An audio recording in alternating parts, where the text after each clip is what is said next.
Rakrak, along with Jael and Ur and the rest of the lizards, began to swim across the lake.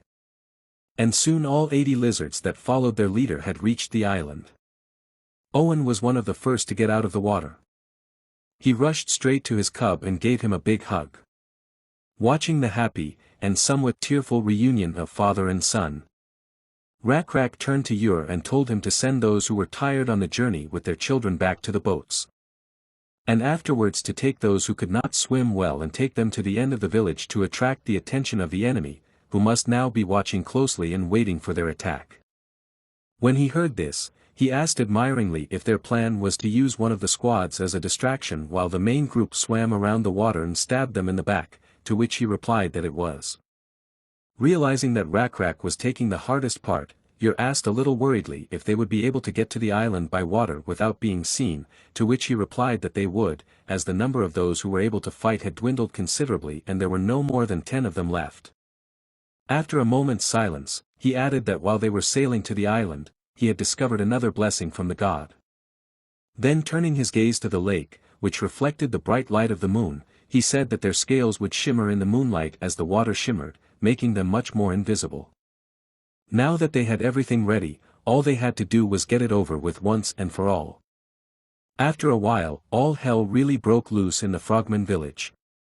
Rakrak's successful plan had worked, and the frogs were taken by surprise, and realizing that they could not win, began to flee in panic. However, not everyone managed to escape, because those who suffered from itching disease and had problems with breathing could not do it. The great leader Alroy was no exception, as he looked in despair and incomprehension at the lizards in front of him, who appeared as if from nowhere. The realization of what was about to happen to him brought a look of horror to his face. Soon the lizardmen warriors arrived and reached his guards, who were left to protect him. But as it turned out, they didn't stand a chance against the strong and sharp spear-wielding lizard men, who dispatched them in the blink of an eye. So fast that the frogmen didn't even have time to fire their bows at them. After killing all the guards, Rakrak looked at the lone Alroy with a cold stare. But even in such a situation, and having long since lost his dignity, he began to scream in despair, accusing the two-headed devil of not saving him, despite the sacrifices he had made. But his cries did not last long, for in the next instant the spear of the reluctant Rakrak was thrust into him. Thus ending once and for all the great leader Alroy, who despite his big name was nothing more than an empty man blaming others for his failures. At the same time, Shunan sat in his tent listening to the war cries of the lizards, as well as the panicked cries of his kin, with terror on his face. Shivering with fear, he pondered how it could have happened like this, and how their numerical and weapon advantage had vanished in the blink of an eye. Even the poison that should have been their trump card did not work on the lizards, who were somehow immune to it, but it was too late to think about it, because they had already lost. After a while the shouting and noise outside subsided. Deciding that this might be a good chance to escape, he cautiously peeked out of the hut to make sure that there was really no one outside. However, he didn't even realize that the danger was closer than he had imagined. Suddenly, a voice sounded behind him, causing Shunan to freeze in place with fear. The next moment he turned around in a panic, and at the same time, out of habit, he reached for his quiver, which unfortunately had no arrows left. Staring with his eyes wide with fear, he shouted the name of the lizard in front of him in desperation. It was Rakrak. Looking at him with a cold stare, he told Shunan if he was a warrior he should stand up and bear his sword, as it would at least allow him to keep his honor. However, the man had no honor now, and all he could do was just beg to be spared. He immediately panicked and started reminiscing about how they had strengthened their friendship over the last few times they had met, adding that he had no animosity towards the lizards. Rakrak asked thoughtfully if that was true, and he replied that it was, because it was the two-headed devil that had threatened them. Seeing that the lizard still seemed unconvinced by his words, Shunan pointed to his bow in a panic, saying he would reveal its secret. To which Rakrak indifferently and coldly asked what the secret was. He immediately replied that it was the bowstring. And when the lizard asked him what the bowstring was made of, he replied with a playful smile that it was made of veins from the backs of frogmen. Rakrak, like Owen, was really shocked at what he had heard, and his face immediately darkened, even though he had assumed that the bowstrings were made from some animals, he had never imagined that they were made from their kin. The next moment he asked Shunan, who was sitting in front of him with a smile on his face, what the bow itself was made of. The man, realizing what he was about to say, mumbled that it was from lizards. Shunan lowered his head and prepared to die, for he knew that after his words he would not be released. Rakrak heard the answer and replied in a cold and grim voice that he understood. Then opening the curtain at the entrance to the hut and looking out. He said that there were really no hard feelings between them, and he had already won a brilliant victory, so he accepted the deal he had offered. He then looked at Shunan and added that he was free to go. Shunan looked around warily and rose to his feet, still not fully believing that he was being let go. Not waiting for Rakrak to change his mind, he started to run away. Owen, who was standing next to Rakrak, asked him if he was really going to let him go. He took his bow and arrow and said yes. Then taking aim at the fleeing Shunan, he coldly added that all he needed was a moving target. Not long after the frogmen were finished, Rakrak's arrow whistled through the air. It hit the head of a bound, rotting, and long-dead frogman. Judging by the number of marks, it had long been used as a target for training. Now Rakrak was pleased with the result, his archery skills had improved greatly and their tribe had found a way to make bows as good as the frogmen. However, he just wondered if this was the best they could do. Even Owen, who had been watching the training, had noticed that the quality of this bow was just as good as the frogman's and its arrows flew just as fast and far. Rakrak explained to him that they had achieved all this by replacing the material of the bowstring with frogman tendons. But still, the lizards were physically stronger than the frogmen and could pull the bowstring tighter and risk breaking such a bow, so they should have found stronger materials. Owen understood his desire for a better weapon, but he still reminded him that the bows made by the frogmen were the best that could be made in this forest, there just weren't any better materials here. That's true, Rakrak said, nodding. Then I guess we can't just stay in this forest, then. Owen was smart, so he assumed that the reason for this decision wasn't just to make a better bow, and that was indeed the case. Rakrak explained to Owen that he had learned from the stargazer that this forest area would become very cold as winter came. The lizards would become physically weaker, but would still be able to survive the winter by making fires and wearing the skin of other animals. The problem, however, was their pet water buffaloes. Rakrak knew that in nature, water buffalo go to warmer places to avoid winter and find places with enough grass. And to solve this problem, some of them will have to go to warmer places to breed water buffalo further. You may have noticed by now that Owen had a skull on his head that was different from those worn by Rakrak warriors. There were no warriors among the grayish-brown scaly lizards, but there were definitely those that had the right qualities and abilities to become warriors.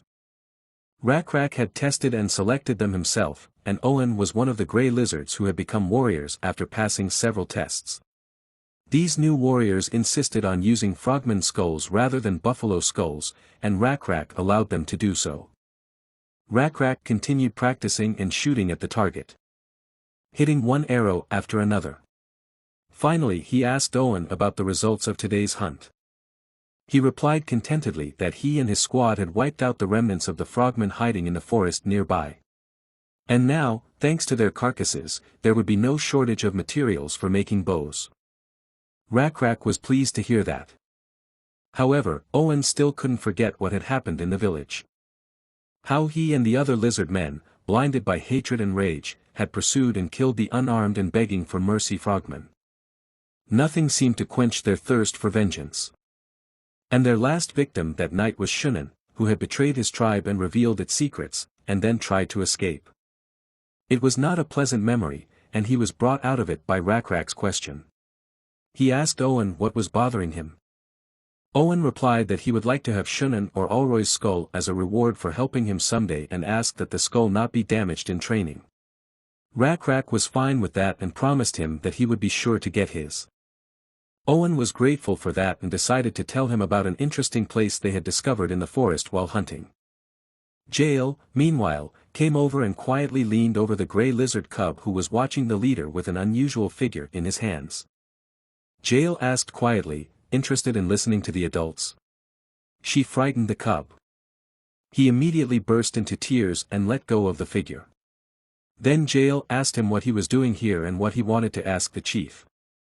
Suddenly she noticed a figure lying on the grass. She picked it up and asked what it was.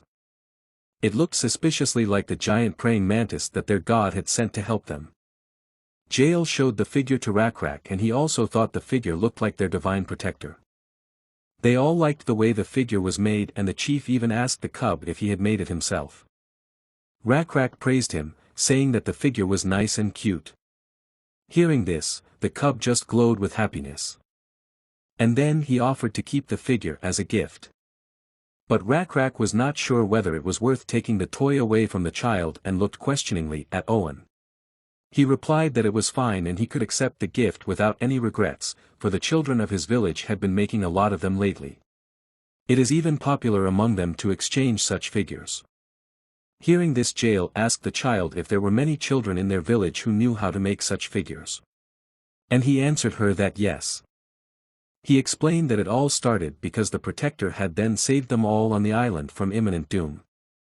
Now all the children of their village thought of him as a good and powerful being who could protect them from any misfortune. Hearing this, Rakrak and Jael looked at each other.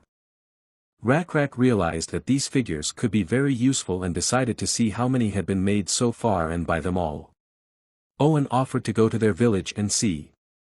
Rakrak agreed. He was willing to use all his resources to get more of these figurines. He saw this as an opportunity to spread the belief in their unnamed bug god. But that would come later, for now Rakrak wanted to know what Owen's squad had found during the hunt. It turned out that while hunting the frogmen, they had found a strange structure inside one of the caves where some of the frogmen were hiding. It takes about half a day to get there from the lake and their squad killed all the enemies without much trouble, but the cave was a bit strange. Rakrak was immediately interested and asked what he meant, strange in what sense. Owen explained that when they entered the cave, they noticed that there was another entrance that seemed to be carved into the stone. And he himself still doesn't understand how they were able to carve something into solid rock. So, he thought then that all should be told to the tribal chief first. It was the right decision and Rakrak decided to equip an expedition and explore everything with his own eyes. He returned to the village with Owen and Jael to take a group of warriors with him, and together with them he set off. On the way Owen advised them to be careful and cautious, for the frogmen were hiding there for a reason, and some of them might still be lurking nearby, preparing an ambush. Finally they came to the very same cave. As soon as they entered the cave, a blue butterfly appeared out of nowhere and immediately caught Rakrak's attention. While Owen assured everyone that they had cleaned up all the frogmen here and they could worry about nothing. They all froze in surprise as they stared at this slab of stone. Though Owen still didn't seem to understand what was so special about it. It was like a circular passage somewhere further into the cave, closed off by a man-made door made of carved stone. Looking at it, Rakrak marveled at how breathtaking it looked. And he didn't understand how such hard stone had been carved so precisely. Jael noticed something else interesting. The pattern on this stone was very similar to the one on the back of the giant scolopendra they had defeated in the desert. Now Rakrak himself realized it as well. Sunwon already knew that these were ancient ruins. He knew that there were many types of ancient ruins and in them one could gain ancient knowledge or discover relics and wonders. Among the ruins, there were some that had useful functionality, some were unique, but there were also demonic ruins that carried a lot of danger. Now while the level of development of his civilization was still low, even if they found ancient knowledge in the ruins, it would be of little use. Since his civilization simply wouldn't understand anything and wouldn't be able to use them. The situation was slightly different with miracles and relics. They allowed to create or change resources, and could also grant mystical blessings for civilization, but they had one disadvantage: they were fixed in one particular place and could not be transported in any way, which made them also not so valuable to the nomadic tribe. Still, in Sunwon's opinion, getting into the ruins wouldn't be so bad if they weren't demonic ruins. Apart from ancient knowledge, rank knowledge, secrets, demonic ruins, and unique ruins, players usually obtained other things that were categorized as miscellaneous relics. There could be piles of insignificant treasures, such as the golden tablet already obtained by Rakrak. This would have been of great value in the Middle Ages or a later era, but they weren't at that stage of development yet. So Sunwon decided to wait and see what would happen, as it seemed that Rakrak's curiosity and boldness could lead to different consequences. He, watching Rakrak try to push back the stone door, thought that the likelihood of these ruins being unique was very slim. That they might be demonic and full of trouble was a distinct possibility. Finally the stone slab yielded under Rakrak's efforts. Immediately, a multitude of lightning bolts appeared, which formed a portal. It turned out that behind the stone slab was a portal to another world. Notifications appeared in front of Sunwon congratulating him that his civilization had successfully discovered the ancient ruins. Finally, the system announced to him, "Welcome to the demon world."